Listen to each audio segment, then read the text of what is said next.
Bharat Sanchar Nigam limited BSNLకు పూర్వ వైభవం తీసుకుని రావడానికి అధికారులు సిబ్బంది అంకితభావంతో కృషి చేస్తున్నారని తూర్పు గోదావరి జిల్లా ప్రిన్సిపల్ జనరల్ మేనేజర్ పలివెల రాజు అన్నారు.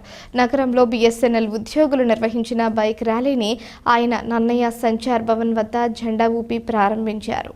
భారత ప్రభుత్వ రంగ సంస్థ BSNL అతి తక్కువ ధరలకే సర్వీసులు అందిస్తూ తన పూర్వ వైభవాన్ని తిరిగి పొందుతున్న తరుణంలో వినియోగదారులకు మరింత చేరువయ్యే దిశలో పయనిస్తుందని GM రాజు అన్నారు. 4G సర్వీసులు మొదలుపెట్టిన సందర్భంగా ఈ నెల ఆగస్టు 10వ తేదీలోగా వినియోగదారులు కస్టమర్ సర్వీస్ స్విచ్ చేసి తమ 2G, 3G సిమ్ కార్డులను 4G సిమ్ కార్డులు తప్పనిసరిగా మార్చుకోవాలని వినియోగదారులకు అవగాహన కల్పించేందుకు ఈ ర్యాలీ నిర్వహించినట్లు తెలిపారు.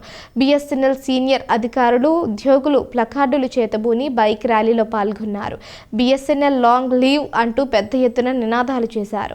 ఈ బైక్ ర్యాలీలో ప్రిన్సిపల్ జనరల్ మేనేజర్ పలివెల రాజు, DGM రాజా శేఖర్ బాబు, IFA Nagaraju, SVM marketing Krishna, DGM Satyanarayana, AGM marketing Srinivas, PRO Vasu సిబ్బంది పాల్గొన్నారు.